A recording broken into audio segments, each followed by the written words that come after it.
ये एक पार्ट है इसका, आप समझ जाओ 3 डायमेंशन का फिगर आता है।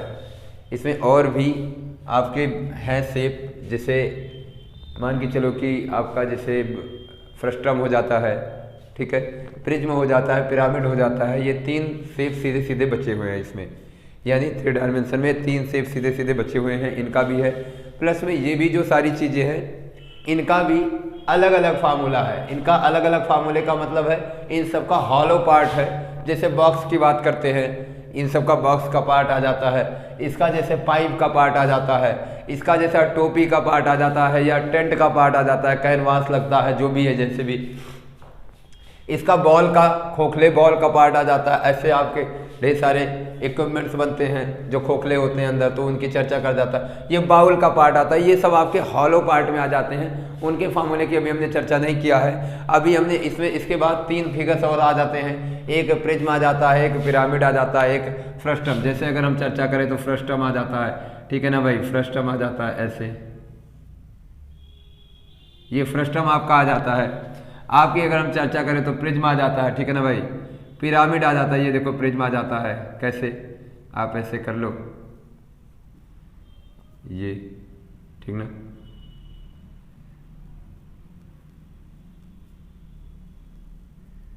समझ पा रहे हो, ये आ जाता है एक ऐसे।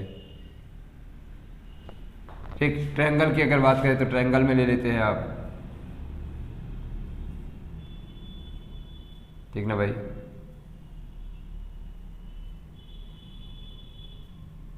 ये ले लेते हैं, प्रिज्म में आ जाता है आपका। पिरामिड में एक पॉइंट ऐसे स्थिर हो जाता है, यहाँ पे कोई भी चीज़ ले सकते हो आप ऐसे। यानी जो शेप आपके बनते हैं, ट्रायंगुलर पिरामिड भी बन जाता है, ट्रायंगुलर पिरामिड भी बन जाता है, एक पॉइंट यहाँ पे ऐसे। तो ये सारी चीज़ें जो बनती है आपकी, ये इसकी चर्चा अभी हम नहीं कर रहे हैं, ये अलग अलग टाइप के शेप है, ठीक है ना भाई, इनकी चर्चा नहीं कर रहे हैं हम। स्पेशली अभी बेसिक जो, जिसपे आप बेसिक क्वेश्चन जहाँ से आप शुरुआत करते हो वहाँ की चर्चा कर रहे हैं। देख लेना, क्यूब आता है। क्यूब में देखो भाई, क्यूब जो होता है उसके सारे एजेज जो होते हैं बराबर होते हैं। इसमें एजेज होता है, एजेज की बात करेंगे तो 12 एजेज हो जाते हैं, 1 2 3 4 5 6 7 8 9 10 11 12 एजेज हो जाते हैं भाई। बात करेंगे तो 12 एजेज हो जाएगा। और अगर बात करेंगे तो भाई इसमें वर्टेक्स की बात करेंगे तो वर्टेक्स 1 2 3 4 5 6 7 और 8, ठीक ना भाई। ये टोटल मिला करके 8 हो जाते हैं भाई, 8 वर्टेक्स हो जाते हैं, देख रहे हो आप, 8 वर्टेक्स आ जाते हैं, ठीक है ना। तो बात अगर ऐसे चला के, यानी इसको बोला जाता है क्या भाई, इसको आपका कॉर्नर बोल देते हो आप, ठीक है, इसको आपका एज बोल देते हो आप, ठीक, समझ पा रहे हो। ये एज हो जाता है, ये कॉर्नर हो जाता है। और सतह की बात करता है, सरफेस की बात करता है तो 6 सरफेस होते हैं। तुम्हारा पूरा सवाल 6 सरफेस से है, और उसी में अंदर जितनी भी चीज़ें भरी जा सकती हैं इनके वॉल्यूम से है। तो आप समझना, यहाँ पे अगर चर्चा करें तो 6 सरफेस है, 6 सरफेस का मतलब टोटल। अब ये बात अभी सॉलिड की हो रही है, ये पूरा पूरा सॉलिड है, इसमें बीच में कहीं प्लेस नहीं है, स्पेस नहीं है तनिक भी। ऐसे शेप में जब आपका होता है, जैसे आप क्यूब को ले लीजिए, क्यूब जो आप खेलते हो उस वाले क्यूब की पूरा सॉलिड होता है।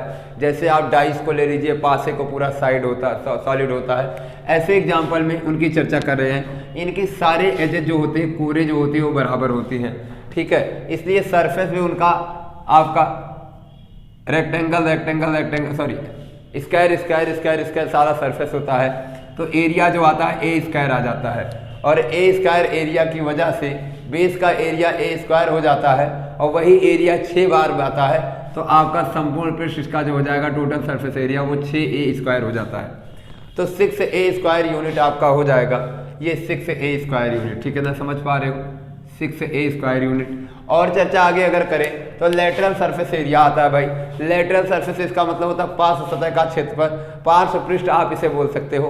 पार्श्व पृष्ठ की अगर हम चर्चा करेंगे तो उसमें क्या होता है, आपने कभी देखा होगा, जैसे कभी डब्बे को आप देखो, मैंने बार बार बताया है, हमारे पास ये दो एग्जाम्पल हैं। ये हमारे पास है, एक ये डब्बा है, ये टोटल सरफेस एरिया चारों तरफ से बंद है, 1 2 3 4 5 6 सरफेस पूरा का पूरा बंद है, तो ये टोटल सरफेस एरिया है। ठीक है, टोटल सरफेस एरिया हो जाएगा। और ये आपका देखो ये बीच में जो खोल दिया जाता है, लेकिन बस ये समझना यहाँ पे लेंथ इंटू ब्रेथ इधर होगा, लेंथ और ब्रेथ इधर होगा, और ये हाइट होगा, ऐसे समझ लेना। तो लेंथ इंटू ब्रेथ जो इसका होता है ये ऊपर नीचे से गायब होता है। ठीक है, जैसे एक स्क्वायर नुमा आप सेम हाइट का 10 बाई 10 बाई 10 का आप कमरा बनवाइए, 10 हाइट 10 चौड़ाई 10 लंबाई का एक कमरा बनवाइए, केवल दीवार खड़ी करा दीजिए, और ना तो नीचे फर्श डलवाइए ना तो ऊपर छत डलवाइए। ऐसी सिचुएशन में आपका क्या हो जाएगा, लेटरल सरफेस एरिया यानी पार्श्व सतह का क्षेत्रफल आ जाएगा। और पार्श्व सतह का क्षेत्रफल यानी 2 पार्ट खुला बाकी सब बंद, 2 पार्ट खुला और बाकी सब बंद। ठीक है ना भाई, तो लेटरल सरफेस एरिया जो आपका हो जाएगा, ये आपका 2 सतह नहीं होता तो कै सतह हुआ, 1 2 गायब कर दो तो 1 2 3 और 4 सतह हुआ, और चारों सतह का क्या हो जाता है 4a²। ठीक है ना, तो आपका पार्श्व पृष्ठ का क्षेत्रफल हो जाएगा 4a²। अगर यही चर्चा वॉल्यूम की करते हैं तो आपको पता है भाई एक आपका क्षेत्रफल नीचे वाला होता है, उसी को ऊंचाई तक भरा जाता है। तो एक नीचे वाला क्षेत्रफल a² हो जाएगा, और a² को ऊंचाई तक भरा जाएगा, तो ऊंचाई भी क्या है a है, ऊंचाई भी क्या है भाई a है, तो a तक भरा जाएगा तो a² इंटू a आपका a³ हो जाएगा। तो आपका जो आ जाता है भाई आयतन जो आ जाता है वॉल्यूम आपका a³ हो जाता है। वॉल्यूम होता क्या है, जितनी भी चीज़ें जितनी ज़्यादा से ज़्यादा मात्रा किसी चीज़ में लगी हुई होती है वही उसका वॉल्यूम कहलाता है। ठीक है ना भाई, तो आपका वॉल्यूम हो जाता है, यानी इससे ज़्यादा अब कोई स्पेस ये ले नहीं पाएगा, उसे उस शेप में इससे ज़्यादा स्पेस होता नहीं है। ठीक है ना भाई, तो ये आपका वॉल्यूम हो जाता है। वॉल्यूम तो फिर 3 डायमेंशन में लगता है, लेंथ ब्रेथ और हाइट, इसलिए सर ध्यान रहे यहाँ पे आपका यूनिट भी क्यूब में लगेगा, बाकी एरिया आपका 2 डायमेंशन होता है तो यूनिट इनका स्क्वायर में लगेगा। ठीक है ना भाई, एक सवाल इसमें और आता है कि वह बड़ी से बड़ी रॉड क्या होगी जो किसी क्यूब में रखी जा सकती है, यानी ऐसे सवाल को हम उसके डायगोनल पे हल करते हैं। कैसे डायगोनल पर हल करेंगे भाई, डायगोनल का मतलब विकर्ण, और विकर्ण उसका होता क्या है, विकर्ण उसका होता है a² + a² + a²। आपको पता है वर्ग का विकर्ण निकालते समय आप a² + a² कहते थे, स्क्वायर रूट निकाल देते थे, लेकिन जब यही वर्ग की बजाय क्या आ जाता है, वर्ग की बजाय जब आपका क्यूब आ जाता है तो वही थोड़ा हाइट ऊपर तक उठती है, तो जब ऊपर तक उठती है तो एक a² का और एडिशन हो जाता है, तो a² + a² + a² आ जाएगा 3a², और 3a² का क्या हो जाएगा भाई, 3a² का क्या हो जाएगा, यहाँ पे देखो 3 बाहर तो निकल नहीं पाएगा, a² का a बाहर निकलता है, इसलिए क्या हो जाएगा √3a यूनिट हो जाएगा। ठीक है, समझ पा रहे हो ना भाई, √3a यूनिट हो जाएगा। आगे चलते हैं, क्यूबाइड की बात करते हैं। कहानी यहाँ पे क्यूब की खत्म हुई, सेम वही क्यूब की बात करेंगे, क्यूबाइड में करेंगे। एक्चुअल में हमको पहले क्यूबाइड पढ़ना चाहिए, बाद में क्यूब पढ़ना चाहिए। खैर कोई बात नहीं, सब कुछ वही। चार्ज सर्कल मैंने तुम्हें बताया था, नीचे की लेंथ इंटू ब्रेथ को और ऊपर के लेंथ इंटू ब्रेथ को हटा दिया जाए तो बाकी सरफेस, अब देखो ये लंबाई और चौड़ाई, अगर यहाँ चर्चा करें भाई तो ये चौड़ाई और ये लंबाई, और पिछवा भी ये चौड़ाई और ये लंबाई रहेगा, यही हट जाएगा आपका भाई, यही हट जाएगा भाई। जमीन पे आप लंबाई चौड़ाई बोलते हो, छत को भी लंबाई चौड़ाई का एग्जाम्पल मानते हो, और जब आप कमरा बनवाते हो तो यही चीज़ें पहले नहीं बनवाते, और वही आपका छूट जाता है। तो 4 दीवारों का क्षेत्रफल आता है, 4 दीवारों का क्षेत्रफल, और जब भाई 4 दीवारों का क्षेत्रफल आता है तो वही LS से हो जाता है, लेटरल सरफेस एरिया, यानी पार्श्व पृष्ठ का क्षेत्रफल आ जाएगा। और पार्श्व पृष्ठ का क्षेत्रफल में क्या रहेगा सर, आपकी लंबाई गुणे चौड़ाई आगे की, और लंबाई गुणे चौड़ाई यानी लंबाई गुणे चौड़ाई नीचे की, और लंबाई गुणे चौड़ाई ऊपर की गायब हो जाएगी, तो बचेगा क्या, 2 लंबाई गुणे ऊंचाई और 2 चौड़ाई गुणे ऊंचाई, यानी 2BH और 2HL होगा आपका, 2LB गायब हो जाएगा। तो यहाँ से 2 कॉमन ले लेंगे, H इधर कॉमन ले लेंगे तो L+B ब्रैकेट में आ जाएगा भाई, L+B ब्रैकेट में आ जाएगा। तो आपका उत्तर हो जाएगा 2L+BH। ये आपका हो जाता है चारों दीवारों का क्षेत्रफल। सवाल यहाँ पे आता है, ध्यान दिए रहना, इसको कहते हैं चारों दीवारों का क्षेत्रफल भाई, चारों दीवारों का क्षेत्रफल, दीवारों का क्षेत्रफल भाई, चारों दीवारों का क्षेत्रफल बोलते हैं और इसी को बोला जाता है भाई एरिया ऑफ फोर वॉल्स। ठीक है ना भाई, समझ पा रहे हो, एरिया ऑफ फोर वॉल्स अंग्रेजी में बोला जाता है। तो ये चीज़ें आपकी आ गई। अब यहाँ पे अगर इन्हीं दोनों को कंबाइन कर दिया जाता है तो 2 LH और 2 BH रहता है, 2 BH और 2 LH रहता है, 2 LB भी जुड़ जाता है। 2 LB भी जब जुड़ जाता है तो टोटल सरफेस एरिया आ जाता है भाई। तो टोटल सरफेस एरिया आपका क्या हो जाएगा, 2 कॉमन ले लो, LB BH और HL हो जाएगा। तो total surface area 2 LB BH और HL हो जाएगा। अगर वही चर्चा करते हैं हम चर्चा करते हैं किसके, वॉल्यूम की भाई। तो वॉल्यूम आपने क्या कहा, बेस आपका L इंटू बी है और इसी बेस को उठाते उठाते उठाते उठाते हाइट तक ले जाया जाता है। बेस आपका है L इंटू बी और इसी L इंटू बी को कहाँ तक ले जाया जाता है, H तक ले जाया जाता है। और यही LBH हमारा क्या हो जाता है, यही LBH हमारा वॉल्यूम हो जाता है। ठीक है ना भाई, तो LBH हमारा हो जाएगा क्यूबॉइड का वॉल्यूम। और अगर चर्चा करें डायगोनल की तो सवाल आता है किसी भी क्यूबॉइडाकार यानी किसी भी घनाभाकार कमरे में वह बड़ी से बड़ी रॉड की लंबाई क्या होगी जिसको उस कमरे में खड़ी की जा सकती हो। तो ऐसे बड़े से बड़े रॉड की लंबाई जो होगी डायगोनल ऑफ क्यूबॉइड हो जाएगा, यानी विकर्ण हो जाएगा किसका, घनाभ का विकर्ण। और घनाभ का विकर्ण होता क्या है, L² + B² तो आप समझते हो, L² + B² का स्क्वायर रूट कहाँ पे होता है भाई, आयत में होता है। और निचवा गौर करो तो आयत, कमरे में नीचे फर्श पे गौर करो वो आयत है, लेकिन अगर एक किनारे से हम रॉड को रखें और दूसरे किनारे पर यानी एकदम विकर्णवत जा करके वहाँ से रॉड को ऊपर उठाए तो स्पेस बनता चला जाएगा। इसका मतलब एक हाइट वाला भी आपका पार्ट L² B² के साथ हाइट स्क्वायर वाला पार्ट भी इसमें जुड़ेगा। तो इसका डायगोनल सेम इसी प्रकार से हो जाएगा, L² + B² और प्लस H² हो जाएगा। समझ पाए भाई, L² + B² + H²। एक पार्ट आपका भाई खत्म हो गया, क्लियर है ना। दूसरा पार्ट क्या कह रहा है, सिलेंडर कह रहा है भाई, बेलन कह रहा है।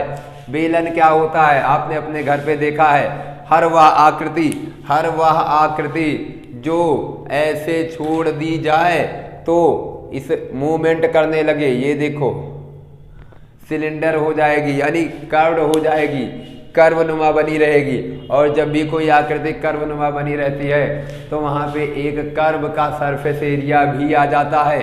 तो वहाँ पे जो यहाँ लेटरल सरफेस एरिया होता था तो अब वो क्या कर दिया, कर्व सरफेस एरिया का नाम ले लिया, यानी आपका कोण हो जाएगा। ठीक है ना भाई, हाँ कोण हो जाएगा। ठीक है, समझ पा रहे हैं, बहुत बढ़िया भाई, बहुत बढ़िया, समझ पा रहे हैं, बहुत बढ़िया।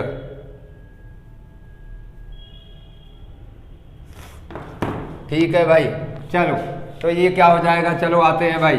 यहाँ पे एक जो बेस होता है, सबसे अच्छा एग्जाम्पल इसका लकड़ी का गुटका होता है। जब आरी से काट दिया जाता है तो वो वाला पार्ट आपका अच्छा खासा हो जाता है, आप यहाँ से ले सकते हो। यानी इसका बेस एक सर्कुलर होता है, तो एरिया आप बेस कहेंगे तो भाई πr² हो जाएगा।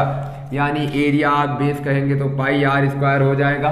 और फिर बात आगे करते हैं, कर्व्ड सरफेस एरिया की बात करते हैं। तो जो ऐसा भाग जिससे मूवमेंट कर सके that is called curved surface area. और कर्व्ड सरफेस एरिया आपका क्या होता है, 2πrh होता है। कैसे आया सर, ये देखो ये परिधि है, आप बाहरी भाग को ही तो लोगे जब सॉलिड पार्ट है। लकड़ी के गुटके के अंदर घुस थोड़ी ना सकते हो तुम, बाहर से ही हाथ फहरा सकते हो। और कर्व्ड का मतलब उन्हीं पे हाथ तुम्हें फहराना है जिसको मूवमेंट करा सको, यानी इस वाले भाग को। तो इस वाले भाग को ये कैसे जाएगा, देखो इतने भाग के शेप में हाइट तक बढ़ा हुआ है। तो ये भाग आपका क्या है, 2πr है भाई, 2πr है। और 2πr को h हाइट तक बढ़ाया गया है। कहाँ तक बढ़ाया गया, h हाइट तक बढ़ाया गया। तो क्या बन गया, 2πrh मीटर² बन गया भाई। अगर हमने कहा यूनिट को मीटर में ले लिया जाए तो हम सारे को मीटर में देखने का प्रयास करेंगे। तो अगर यूनिट को सेंटीमीटर में लिया गया हो तो हम सारे को सेंटीमीटर में देखने का प्रयास करेंगे, यानी ये मीटर में देखने का प्रयास करेंगे तो 2 pi r H metre square हो जाएगा। ये आपका हो जाएगा वक्र पृष्ठ। और अगर यही चर्चा करते हैं हम संपूर्ण पृष्ठ की, तो संपूर्ण पृष्ठ में ये भी लेंगे, जो मूवमेंट नहीं करता उसको भी लेंगे और इधर वाले को भी लेंगे, क्योंकि 2 बारी पाई आर स्क्वायर है तो जुड़ जाएगा, क्या हो जाएगा 2 पाई आर स्क्वायर। और 2 पाई आर एच में जब 2 पाई आर स्क्वायर जुड़ जाएगा तो आपका वही हो जाएगा 2 pi r h plus 2 pi are square, और यही आपका हो जाएगा संपूर्ण पृष्ठ। और संपूर्ण पृष्ठ की अगर बात करें हम तो संपूर्ण पृष्ठ में देखो 2 पाई आर कॉमन है, यहाँ आर स्क्वायर है लेकिन हमने 2 पाई आर को कॉमन लिया है, तो 2 पाई आर को कॉमन ले लिया तो क्या बन गया सर, हमारा बन गया h प्लस आर, और h प्लस आर को हमने ब्रैकेट में डाला, मीटर स्क्वायर लिख दिया। समझ पाए? बढ़िया है भाई। आगे बढ़ते हैं। अब देखो वॉल्यूम की बात करते हैं। वॉल्यूम क्या करता है, देखो ये एरिया, यानी यही पार्ट, सिक्के के ऊपर सिक्का, सिक्के के ऊपर सिक्का, सिक्के के ऊपर सिक्का रख देंगे तो सर हमारा बेलन बन जाएगा। और सिक्का एक वृत्ताकार होता है तो उसका क्षेत्रफल क्या हुआ, वृत्त का क्षेत्रफल हो गया, यानी पाई आर स्क्वायर। क्षेत्रफल, आधार के क्षेत्रफल को कहाँ तक ले जाया गया, ऊंचाई तक, यच तक ले जाया गया, तो पाई आर स्क्वायर यच कर दिया गया। तो सर बेलन का आयतन क्या हो गया, pi are square H metre का क्यूब हो गया। बेलन का आयतन क्या हो गया sir, pi are square metre का क्यूब हो गया। ठीक है ना। अब चलो थोड़ा सा देखने का प्रयास करते हैं। शंकु की अगर बात करें, शंकु, यहाँ पे एक कोण आता है, ऐसी आकृति जो नीचे से तो वृत्ताकार हो और ऊपर कर्व रूप में होते हुए जाकर के एक पॉइंट पे ज्वाइंट हो जाए, यानी कहने का मतलब क्या है, ये एक जोकर की टोपी का एग्जाम्पल अच्छा खासा है, गोल वाला जो तंबू ताना जाता है वो अच्छा खासा एग्जाम्पल है, और बर्थडे बॉय की टोपी भी अच्छा खासा एग्जाम्पल है। तो इन सबको अगर देखा जाए तो ये हमारे कोण के एग्जाम्पल हो जाते हैं। ठीक है ना भाई, शंकु के। तो अब शंकु में क्या होता है, शंकु में 3 चीजें होती हैं, एक ऊंचाई होता है, एक त्रिज्या होती है, और एक क्या होता है, तिरछी ऊंचाई, स्लैंट हाइट। भाई एक तिरछी ऊंचाई भी होती है, स्लैंट हाइट बोला जाता है। तिरछी ऊंचाई निकालने के लिए फार्मूला है, क्योंकि ये राइट एंगल होता है, तो ये और ये मिलके ये तिरछी ऊंचाई यानी हाइपोटेनियस बनाता है। तिरछी ऊंचाई क्या बनाता है, हाइपोटेनियस। तो हाइपोटेनियस का मतलब square root of H square plus R square. Square root of H square plus R square की अगर हम बात करेंगे तो एल बराबर हो जाएगा square root of H square plus R square. समझ पा रहे हो बात को, square root of H square plus R square ये आपकी हो जाएगी तिरछी ऊंचाई। और तिरछी ऊंचाई को ही अगर भैया हम तिरछी ऊंचाई को अगर हम क्या कहते हैं यहाँ पे अप्लाई करें, तो एक बात समझने का प्रयास करना, ये चीजें शुरुआत तो होंगी कहाँ पे, यहाँ से 2 पाई आर से, लेकिन एंड 2 पाई आर पे नहीं होंगी, इसलिए हम इसको सरकमफ्रेंस 2 पाई आर नहीं लेंगे, एवरेज लेने का प्रयास करेंगे। यहाँ देखो भाई 0 पे खत्म हो जाती है, यहाँ 2 पाई आर से चलना प्रारंभ करती है, तो ऐसे ऊपर जाते जाते 0 पे खत्म हुई, यानी हम दोनों का एवरेज ले लेते हैं। औसत जानते हो, जब एक सेम रेशियो में बढ़ता जाता है, क्या कम होने की कगार पे हो या बढ़ने की कगार पे हो, तो औसत निकालने के लिए पहला और अंतिम का योगफल बटे 2 जानते हो, यही नियम यहाँ भी फॉलो कराने का प्रयास करेंगे। तो पहला प्लस अंतिम बटे 2, यानी 2 पाई आर प्लस में 0 बटे 2, तो कटेगा, ये आ जाएगा पाई आर। समझ पा रहे हो ना भाई।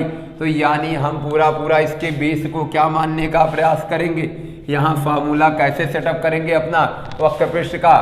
देखो हमने क्या किया,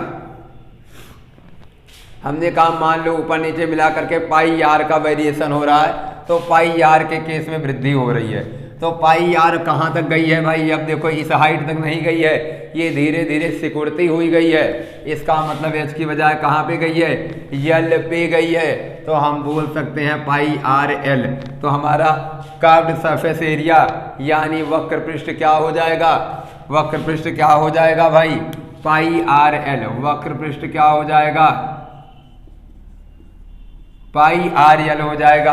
वक्र पृष्ठ हमारा पाई आर एल मीटर स्क्वायर हो जाएगा। और भाई संपूर्ण पृष्ठ की अगर बात करेंगे, संपूर्ण पृष्ठ की, ठीक है ना भाई, संपूर्ण पृष्ठ की अगर बात करेंगे हम, तो संपूर्ण पृष्ठ हमारा भाई यही क्या हो जाएगा, इसी में ये एक बेस जुड़ जाएगा।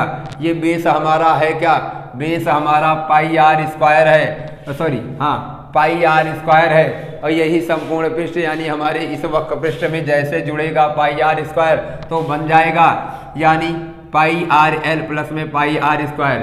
दो नहीं जुड़ेगा, क्यों, क्योंकि यहाँ दो बेस लगता था लेकिन यहाँ केवल एक बेस लगा है, तो एक बेस लगने की वजह से सर एक पाई आर स्क्वायर जुड़ेगा, तो पाई आर एल प्लस में पाई आर स्क्वायर। और यहाँ से क्या कर लेंगे, पाई आर कॉमन, तो पाई आर हो जाएगा कॉमन, तो हो जाएगा एल प्लस आर, यानी पाई आर ब्रैकेट में L plus R metre square. ये हमारा हो जाएगा संपूर्ण पृष्ठ किसका, कोण का, यानी किसका सर, शंकु का। समझ पाए।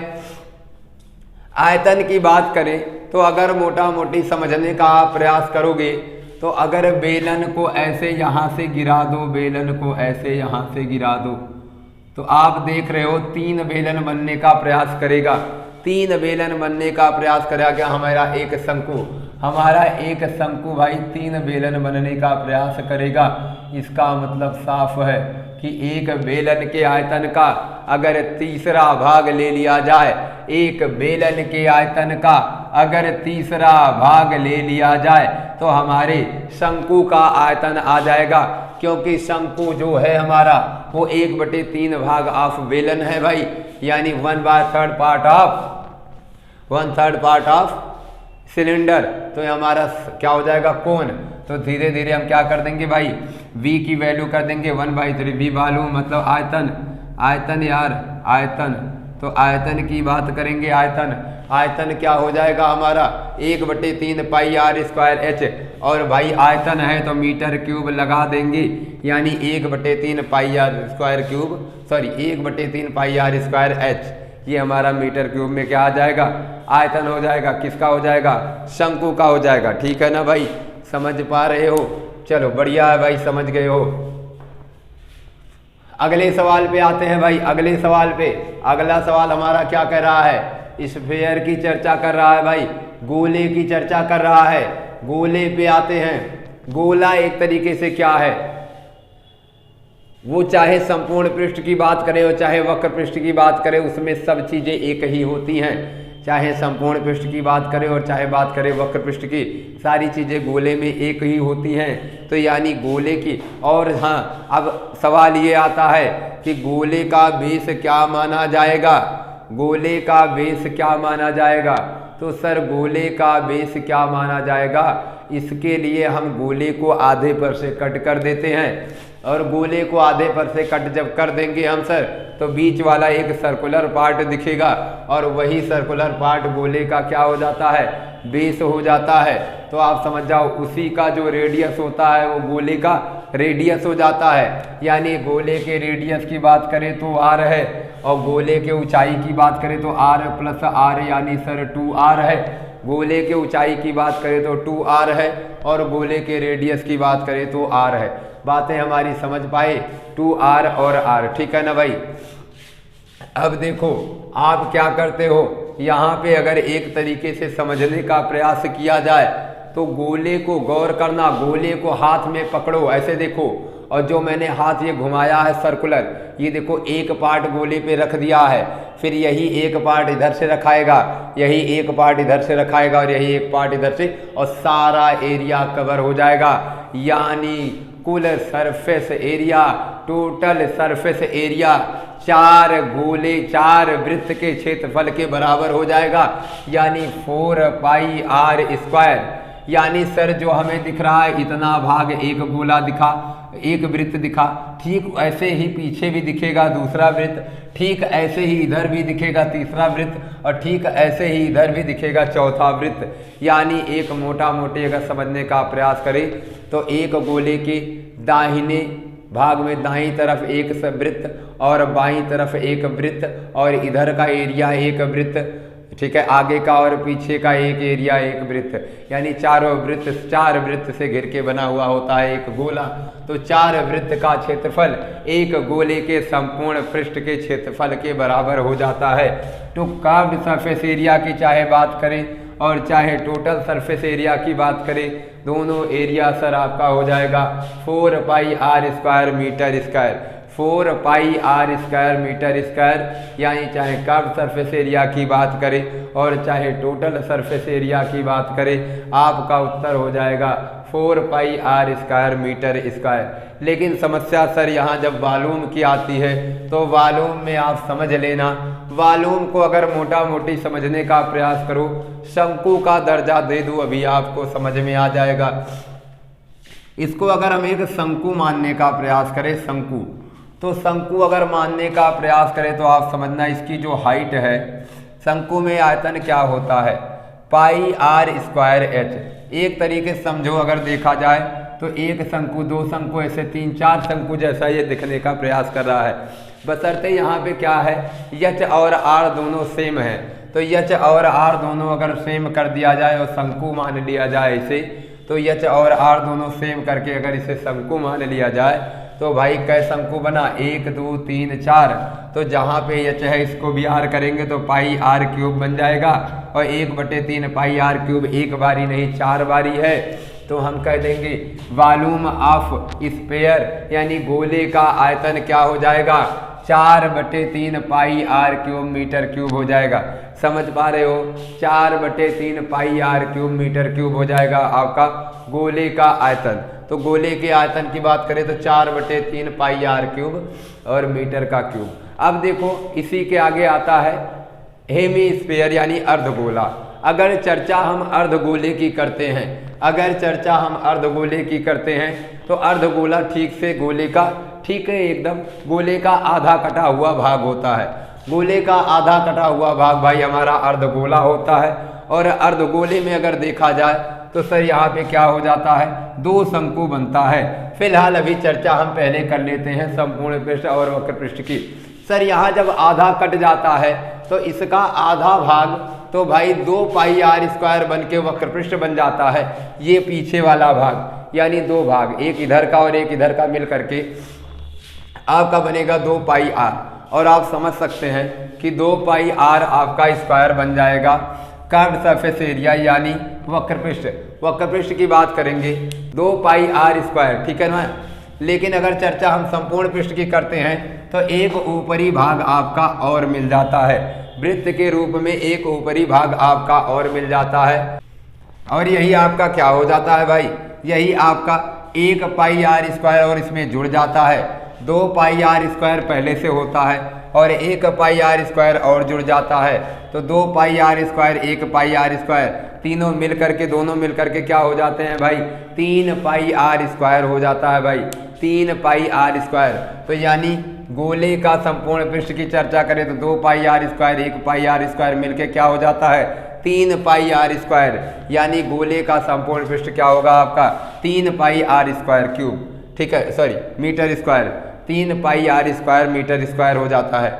अगर वॉल्यूम की बात करें तो भाई यहाँ 4 शंकु थे, यहाँ 2 शंकु थे इसी वैरायटी वाले। तो इसी के वॉल्यूम का भाई जितना भाग गोले में होता है उसका ठीक आधा भाग अर्धगोले में होता है। तो सीधे सीधे हम इसका आधा कर देंगे, इसका आधा कर देंगे, 4/3 पाई r क्यूब मीटर क्यूब का आधा कर देंगे तो 2/3 पाई r क्यूब मीटर क्यूब हो जाएगा। यानी आयतन की अगर बात करें तो हमारा 2/3 पाई r क्यूब मीटर क्यूब हो जाएगा। समझ पा रहे हो। यानी बच्चा ये तुम्हारा जो रहा, ये दोस्तों तुम्हारा जो रहा, ये आपका एक basic figure cube, cuboid, cylinder, cone, sphere और हेमी स्फीयर का है, ठीक है। इनके curved surface area, total surface area, lateral surface area, diagonal, base का स्क्वायर, सॉरी एरिया, बेस का एरिया और सारे का वॉल्यूम, इतनी चीज़ों के बारे में हमने पता कर लिया। और अब हम इसके आगे कुछ फिगर्स और भी बनाएंगे और इसकी चर्चा और भी अपने अगले वीडियो में करेंगे और उसके बाद फिर हम एक एक करके इस पर सवाल भी लगाएंगे, ठीक है ना भाई। अगर आपको हमारा वीडियो पसंद आ रहा हो तो लाइक करिए, शेयर कीजिए, सब्सक्राइब कीजिए, बेल आइकन को प्रेस कीजिए, ताकि हमारा सारा का सारा जो वीडियो का नोटिफिकेशन है वो आपको मिलता रहे और आप उस वीडियो का लुत्फ़ उठाते रहें। ठीक है भाई, धन्यवाद।